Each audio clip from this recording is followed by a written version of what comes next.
Hello, my name is Jolanda and thank you so very much for joining me on my knitting podcast. So today is just a spontaneous podcast that was not planned, but I had so many things to talk about. So today I am in my little yarn room. It is just trying out the right place. And now my cat's my cat is playing with just a little wooden stick. Okay, it doesn't matter. Today is Wednesday and we're at the 7th of February, and it has only been a short time since we last saw each other, but like I said, I had some things to share. So what I'm wearing today is my charming wool sweater, and it is a pattern by Victoria Chaplina. I have some fluff. It is a bottom-up sweater. I made it out of drops brushed alpaca. This color does not exist. I overdyed it. And the downfall with me and bottom-up sweaters is if you run out of yarn, then you have to frock the sleeves. And I knitted on some pale pink, and then I could lengthen the body, and well, then all things happened that you could have been avoided if you could have knit it top down. But overall, it's a very nice sweater. Drops brushed alpaca is very light. It is also just about 150 grams. You have a sweater, and it is very warm because it is alpaca. So after we last spoke, I have 2 finished objects and I have 2 new cast on. I also have a lot of spinning to show you. And yeah, I was very motivated to start knitting with my spinning yarn, spun yarn, and I had some very old stash yarn. I have all kinds of fiber I spun up.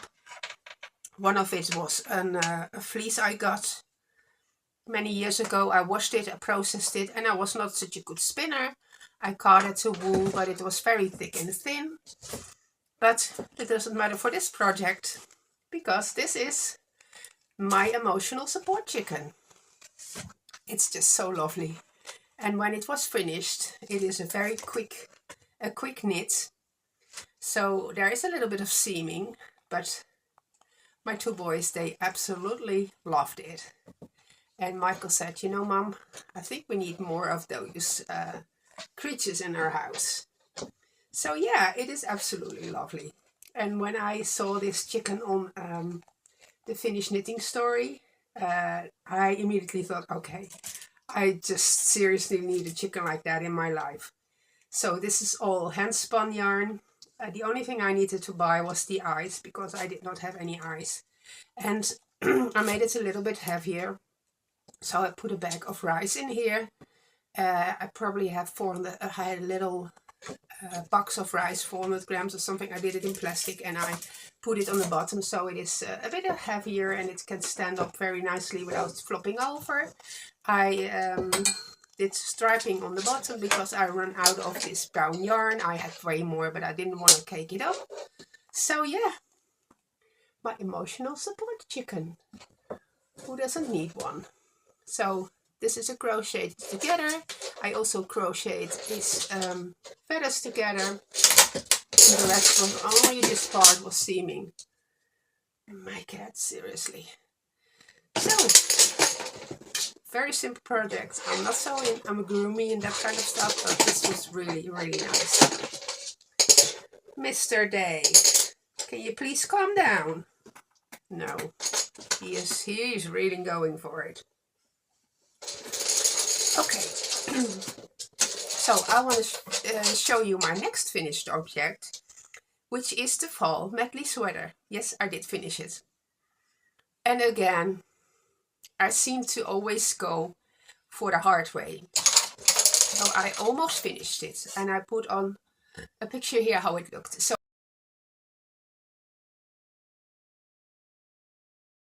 I did a little bit of striping in the sleeve, because yeah, I was running short on yarn. And then I did a ribbing in a very pale pink like this, And I tried it on. I also took a video from all around. I could look at it and think, okay, is this what I like? And what is the other option? So if you look at the picture, you can see the sleeves were still quite wide. This is also quite a wide sleeve. And if you're running out of yarn, you could definitely make it a bit tighter. So then I thought, okay, I did the sleeve decreases every 5th row until here, and then I changed to every 7th row. So I thought, okay, I rip back until the last time I did the 5th row increase, and I'll do it until the bottom of the sleeve. I will do not any striping because that was too distracting for me. I did not like it. Excuse me. So in the end, what I ended up with, I had sleeves that were long enough without stripes, and I only had to do the ribbing in a contrasting color. And I did not do it in a pale pink, but I did it in a purple, which was less contrasting, so also less distracting. In the bottom I still have a ribbing that is like this.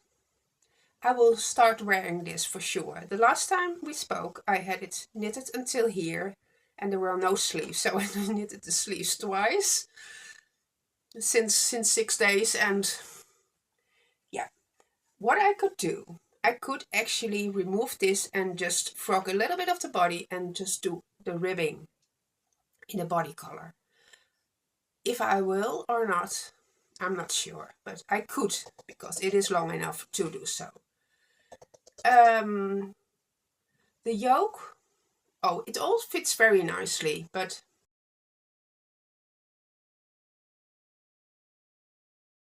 there's always something you need to complain about, I think.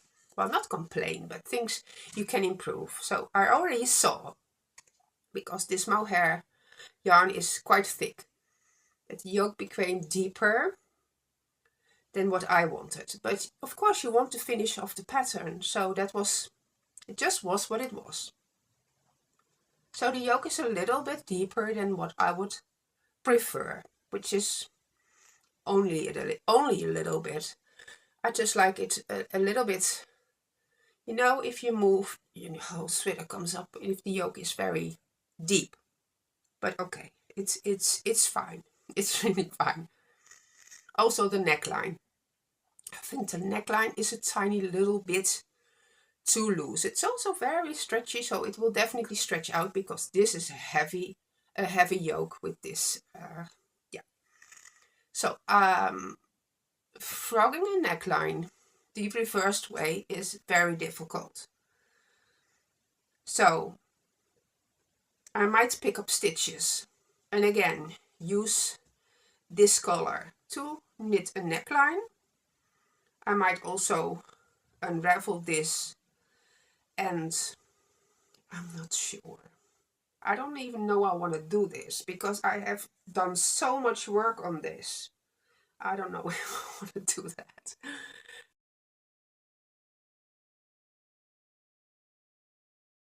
Maybe I should I definitely wash it and block it, and then I will see if I wear it, yeah, if I need to modify anything or not.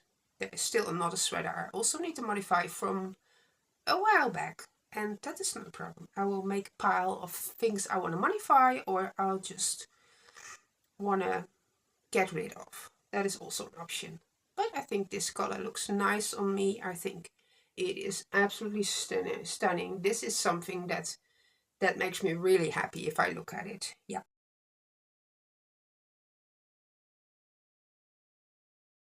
I absolutely love it.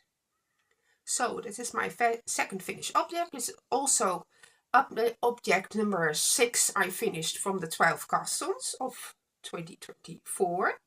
So there's only 6 left. Very boring knitting. I have been knitting on it, but nothing has finished yet because this one is finished. And I started something new. But I think I want to talk about all the finished things, and this also includes spinning. So I think I think I actually spun up all the fiber that was in my possession. That's kind of sad because I liked the spinning so much, but there is no fiber left. Let me put the chicken here. So, maybe you can see it. So, last Christmas I got a bunch of fiber for my son. It was this. And I still have a ball there that is not skeined up. This is just a beautiful aqua turquoise color. It's really spun. It's just a 2-ply. And that is enough for definitely a sweater quantity. So, put it here. I have no idea about the yardage. I just know I bought 400 grams of multiple colors. And yeah, I don't know how much yardage I got out of that. I also have this. This was something I dyed myself. It was just a white merino, which I dyed and spun up, and it became this beautiful yarn. So really, really love it. I think those are definitely colors I could wear very well. So this was the fiber I had and spun up as white. And this is the part that I dyed in purples and blues. And then there was another batch of fiber in the bag from my son Michael this Christmas. And this is also all spun up. These were also mill ends. So this is a nice dark red with some glittery stuff in there. And it's also very, very pretty. It's a beautiful, not too thick yarn. So this is nice. And it is also very drapey. You can see that. So this will definitely become also a nice sweater, I think.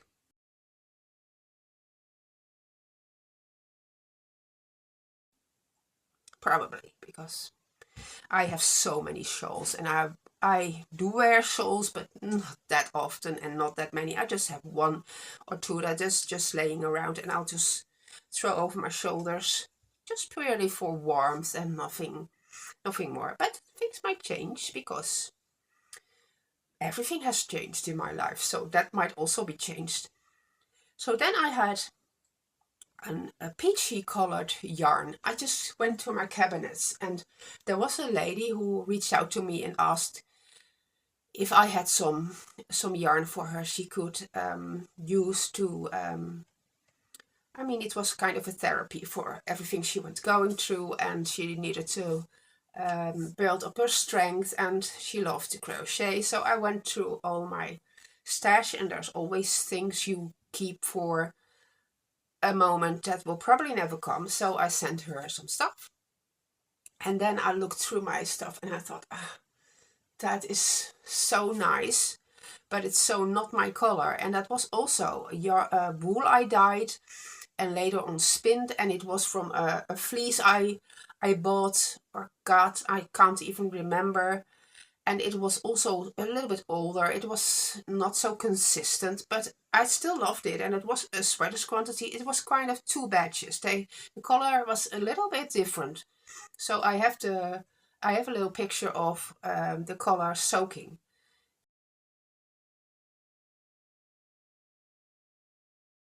in my sink. So I thought, I better over tie it and then use it for a project. Otherwise it will just stay there. It just was a peachy color, and I don't look good in peach. That is just absolutely not my color. I'm not so sure about all kinds of colors, but I definitely know that is not my color. So I over dyed it, and then it became this. And it is an, I don't know, it's not red, it's not purple, it's just a strawberry color. I think that could look nice. So there was a little bit of dye left in the pot, and then I just threw in a smaller skein of this, and then it turned out to this. So you can imagine that depending on the base color,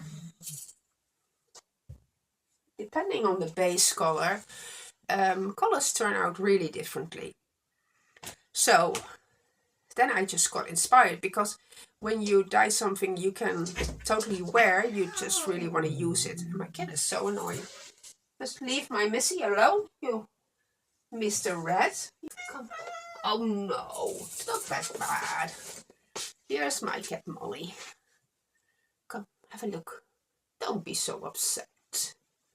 Molly is my girl. Molly is getting 11 years old this year. And Molly was really stressed after the move, but she's fine now. And she is my sweet girl. So, okay, I was talking about the yarn. So I dyed it and I thought, okay, I can store it away again, but I really want to knit something of it. And then I got inspired again because I watched the podcast. I watched the Vinnie's knitting stories and I started all the way in the beginning and going forward. So many people, even Kia's boat, I saw, she knitted the Maya cardigan. It is a free pattern from Helene Magnusson. Is it on the Yarbo website? I'm not sure, but it is a free pattern. And a few people actually knitted it into a sweater. And so I already had it in my my favorites. But then I saw it as a sweater and in a two-tone, and I just absolutely love that, because the color, the sweater itself is quite colorful. So I'm making it in a top-down sweater. It was a cardigan. I make it in a top-down sweater, and I used the yarn I just dyed, over-dyed, and I looked in my stash for something else, and that was a very interesting yarn, because as I remember it, there is some flax in there. I'm just gonna make it myself easy with a cat on my lap, because so yeah, I took a picture of it. I usually do that with the yarns laying together, and then you can see the contrast, and you can turn it into black and white, and then you can see if the contrast is high or low.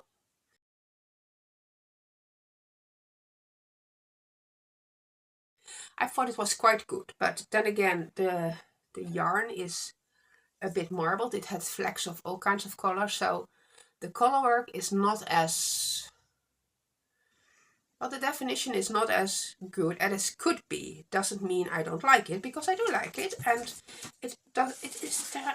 We have high contrast, low contrast. We have all kinds of ways something can be beautiful. There's not just one way. So yeah, this is what happened. See? And on camera, I know it is always, the contrast is so much higher. I'm trying to avoid my cat. Then you can see with the naked eye. But yeah, so I'm a long way ahead with the yoke.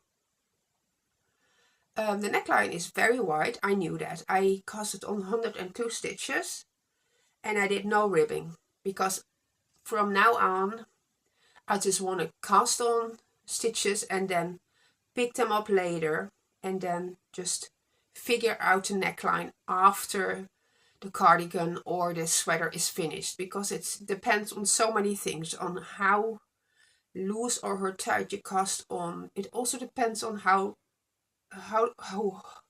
heavy the sweater is, how much pull there is on the neckband. It also depends on the drape of the yarn and on so many things. So I already knew this would look ridiculously big, but I will pick it up later. And then I can decide which needle size, if I decrease the stitches or not. Yeah, well, this is going very well. It's looking very nice. So it's just a two-toned sweater, top down. So you have to read the pattern backwards. And I had to forget about the stick stitches, of course. Also the chart, you have to remove one stitch, so it all comes together. I was still struggling with the increases, and then the stitch amount did not totally work out for me, but in the end I got the right amount of stitches. So there's a little bit of the chart left, and then I will measure, see if I have to knit some plain rows, or if there is enough. I think a few plain rows would look nice though. And then start the body work, and there is color work on the sleeves and the bottom, and we will just see how far the yarn goes. I definitely have enough of the dark. That was almost 500 grams. That was a lot. And the contrasting color, I think that was just about 100 grams. So, but I'll just use what I have. I can omit some color work maybe on the bottom of the hem, or just only do it at the sleeves. I will see. I will see. I think I definitely have done the most of the color work right here. So then I'm looking at some handspun, because I still had a little bit of the yarn left. Michael gifted me with this Christmas, and that was also very compacted. I did a little short video on my carding and spinning, and this turned out nice and thin.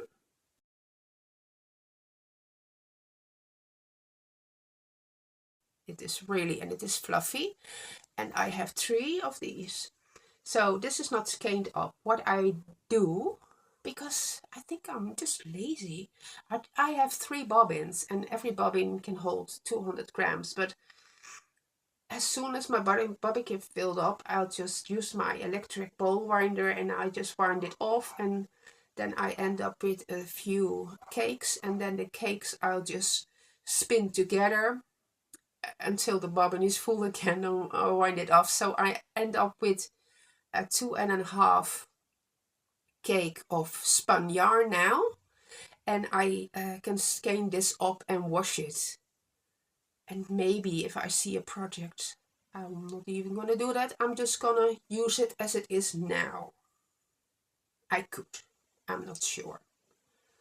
So this also has a little bit of glitter in there, and I just spun it as it was the quickest, and that was mostly long draw, something in between, whatever felt like. It goes really quick. Then the short forward draw is really, they call it the inchworm, but it takes really a very long time. So yeah, so I don't think this is the right color for me. I think it is just too pale, but I definitely can combine it, and I will talk about it a little bit in the last section from the personal stuff.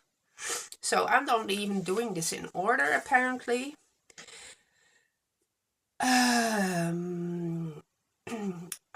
have a nice picture. I did all kinds of carding. I had from previous year. I got boxes of a Corriedale in all kinds of beautiful shades. They were all small pieces. There were summer, winter, fall and spring. Fall and spring colors, and I made them all into beds, and I spun them up and then combined them with some fiber I had in my stash, like nylon and alpaca, all kinds of stuff. So I had all those mini skeins, and then I thought, oh, I can just put them away, but I don't want to spin to put everything away. I want to make something of it.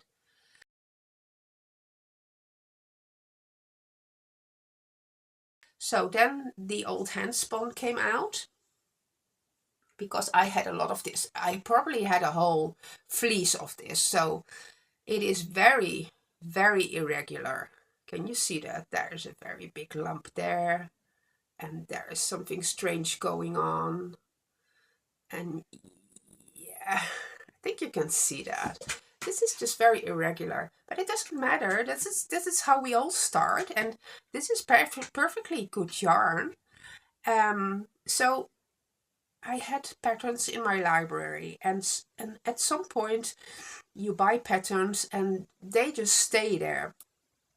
And well, situations change, and then you have to totally change your vision of things. And and you start realizing you just have to use what you have, and that is still a lot. So the sea glass tea from a woolen pine was something I bought a while back, and this is how my tea looks. My cats are fishing the yarn like it is fish. So I have ends. There are many ways you can weave in those ends, and the weave in Steven is the way I did on the inside. But since this is quite thick yarn, I did not want to weave in 2 strands at the same time. It would just become so bulky, and I don't mind weaving in ends. So I'll leave them on the outside and some on the inside. So it is not a total mess. Somehow I just like them on the outside. I just can weave them in and they're gone. So this is also, see the neckline? I think that's going to be a problem again. So I really want to change my strategy. So this is going to be the sleeves. So I'm thinking, first of all, I thought, okay, this is way too much for me for a whole sweater. That is way too much. I'm only going to do the yoke. And the rest is going to be plain brown. But then I look at my yarn and it was like there was almost nothing gone. Really, it takes up so little. So this is everything I have still left. It is still so much. It's like there's nothing gone. So then I decided, okay, I will do the whole body. But I don't think that will be an... I think if I do the whole sweater in color work, it will still leave me with something. But I'm not sure I want a whole sweater in color work. I think that is a bit too much and it will be really warm. But then again, we had a pretty cold winter this winter and gas prices are really high. So we can put the thermostat a little bit lower and we put on a big warm sweater, right? But I'm not sure. Maybe this is just too much for me. But I think I can weave in the ends and it looks a little less much. And yeah, maybe it will be, maybe I will do the full color work. I am not so sure, but we will see. But it is a fun pattern. It's just one by one. And yes. I did a little bit of short rows in the ribbing. Not sure about that. I really like short rows. I just hate. This is kind of much for me. But it is what it is, right? We do with what we do. So, I think I had most of my knitting right now, which was already quite a lot. And I did not, absolutely not show you everything. I just want to... do things that are manageable. I can sit here for 3 hours, no problem, but I think that will be a little bit much. There's also some personal stuff I want to talk about. If you're not interested, or if you're not feeling you're in the right space right now, I'll say goodbye to you now, because it is kind of a lot.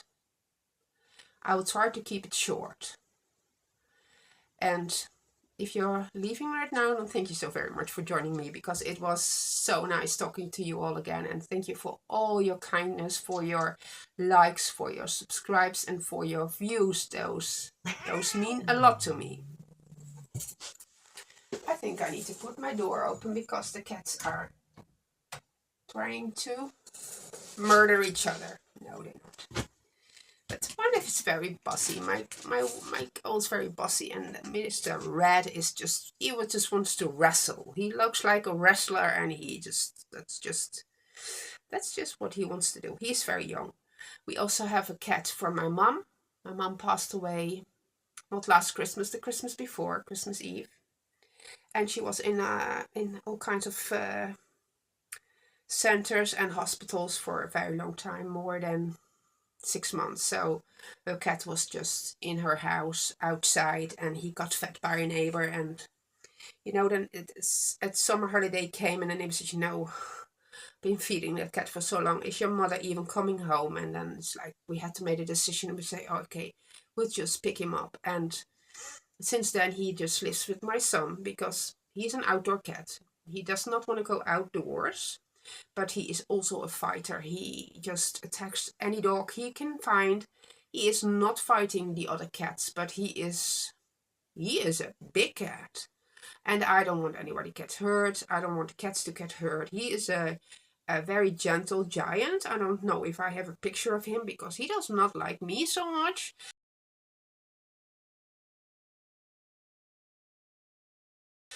Because if there's anything that needs to be done, he is sick a lot. I am the one who does it, gives him, the flea medication or ear drops or all that stuff.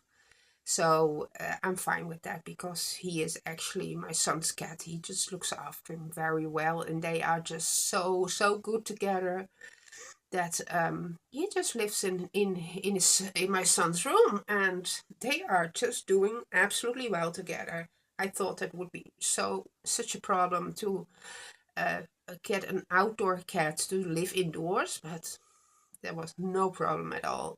He is an old cat. He is 15, 16 years old probably, and he has a lot of issues. So we're not sure how long he has on this world, but we're just doing the best we can. There's only so much you can do. I think my mom neglected his health a lot because he was just outdoors and she fed him, and everything that was wrong with him she just kind of ignored because she did not know what to do with it. She was over 80. She had problems keeping herself together, let alone look after a cat that needed extra care. So that's fine. Well, now the good part. Molly, you gonna help me? No, they're all leaving me. So, if you are a long-time viewer, then thank you so very much, and thank you for the people who reached out. That meant a lot to me. Yeah. I don't even know where to start. Well, let's just say it as it is. I got a divorce. I was married to a man for 34 years. And at some point you find out that that person is incapable of loving anybody. Only himself. And I never wanted to see that because I'm a person who sees the best in anybody. I just thought, okay, he had a bad childhood, maybe he had some bad luck, and maybe, he had a bad day, and then the years go on and on and on. And at some point he wanted children that would make it life complete, and they're at a very high price and a long trial and error. We got 2 amazing children, and he just said they were not the children he wanted. So basically, nothing was ever good. Nothing was ever enough. And I tried harder, and I changed myself, and it still was never enough.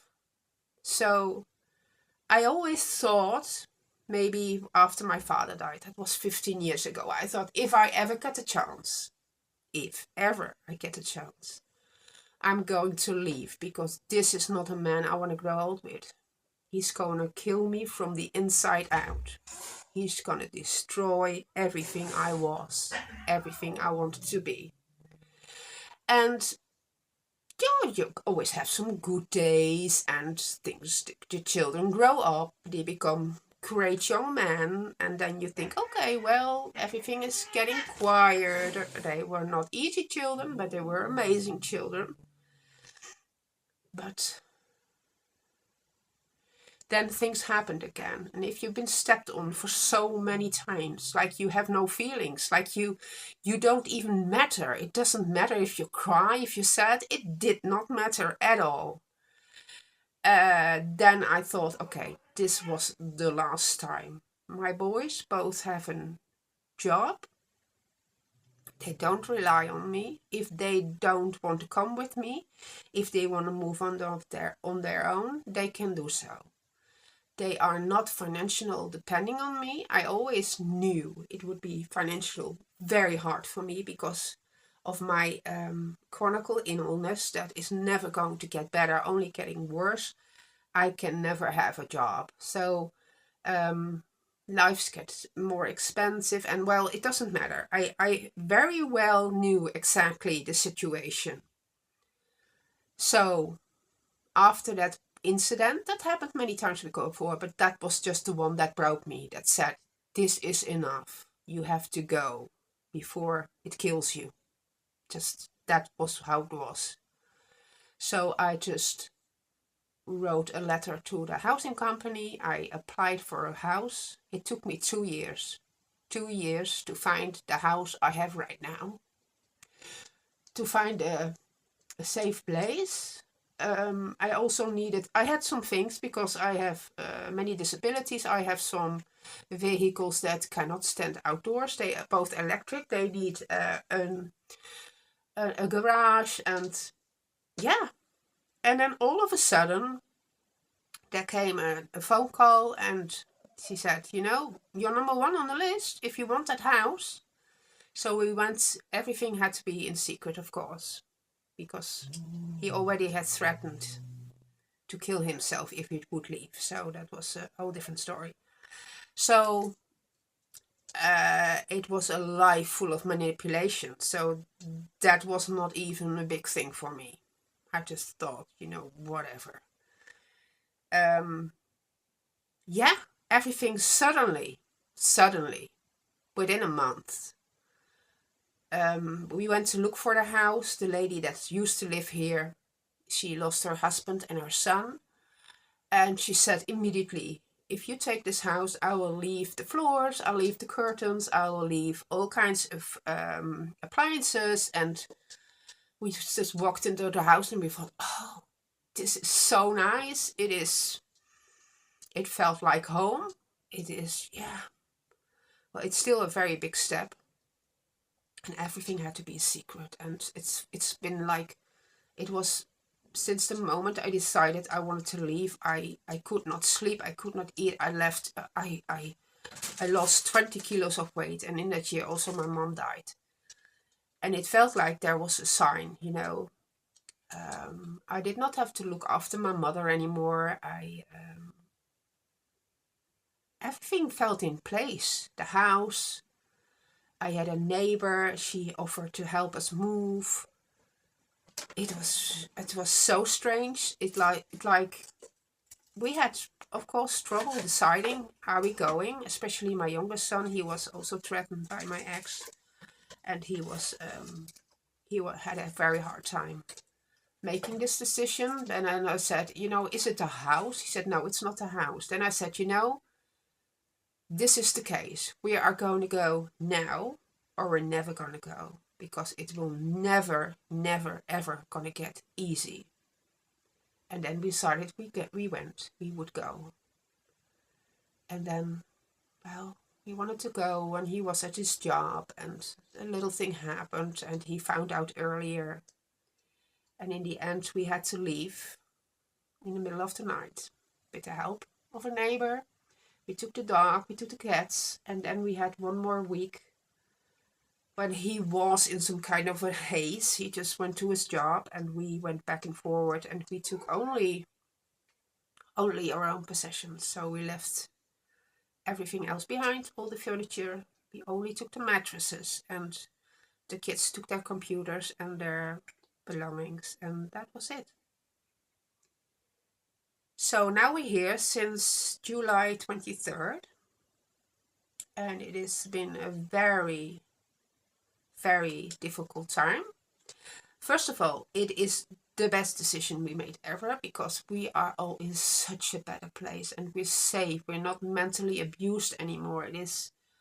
We don't have to be scared of any word that comes out of our mouth. We don't have to be scared of the person that walks in the door, what kind of mood he is. It is so good. But I am so broken.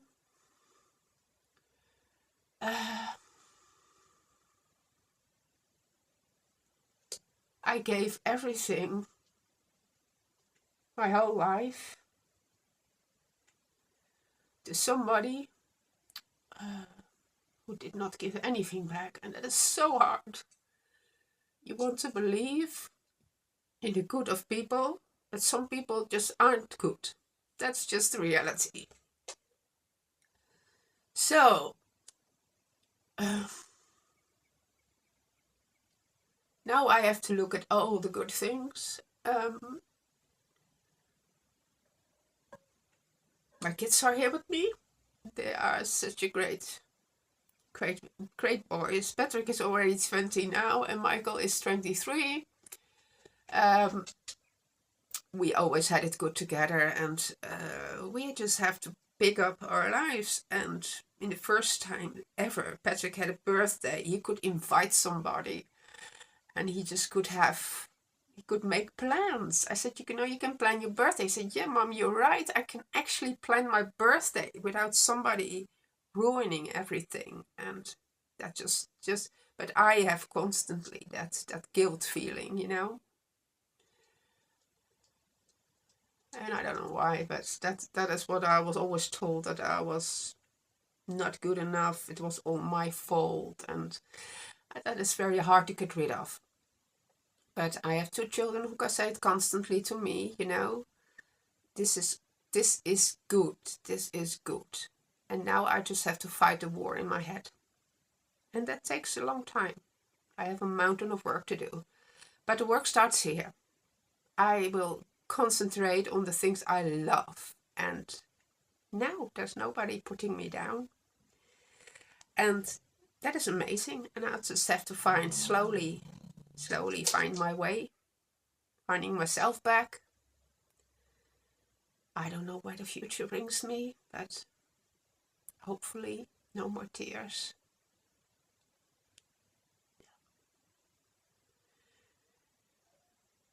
So I debated for a long time if I should even talk about it, because it is very personal, of course. But also with the autism of my children, I always thought, these subjects are very hard, and people hiding and suffering between the walls of their house. Everything is happening indoors, and it's not something you want to talk about. And I thought, also with my illness, if I can only help one person, then it's worth it, right? If there's only one person who sees how great my children are, even though they have autism, and if you're in a relationship that makes you feel bad, somebody is always putting you down, then please look for an exit plan. Please protect yourself, protect your heart, because it is so difficult. And even in this little town, in just 6 months, I found 3 people who have been through the same thing I did. 3 people. That is just crazy. That is really crazy. And our stories are very alike.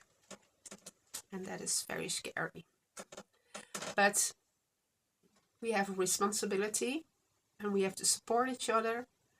And also the knitting community is an amazing community, and we are all humans. We're not just knitters, we just all have a family, and we all have pain and sorrow and also happy things. So I'm sharing the happy things, and unfortunately there are also the sad things, but that's life, right? Well, I'm just gonna show you my cat, because I don't want to cry here. That's not worth it. There is Molly. Hey, Molly. Let me see. And I'm not sure, but I have many photographs of Victor. Victor has a new name. He's called Dictor. And because Dick means fat in Dutch, Dick. And he's just very fat. And he's clueless, and he's so cute. He does not want to cuddle, nothing, but he is such a cute little thing. And yeah. Max, Molly, Victor, and then there is the dog, Misha. So I hope this was all okay. Thank you so very much if you stayed this long. It's all very dramatic. That's just life, right? I just thought I needed to share it anyway. I hope you're all well, and I hope you enjoy your knitting no matter what, and we can all heal from what happened. We all get second chances. We are not doomed for life just because our past. We can rewrite the future, and we will do so. And together, we're all strong, and our knitting will help us through it, for sure. Thank you so very much for your support, for your love, and hope to see you very soon, together with this little girl. Look at the camera, Missy. She is really bossy. I love her. Okay, I'll see you very soon. Thank you so very much, my friends. Bye-bye.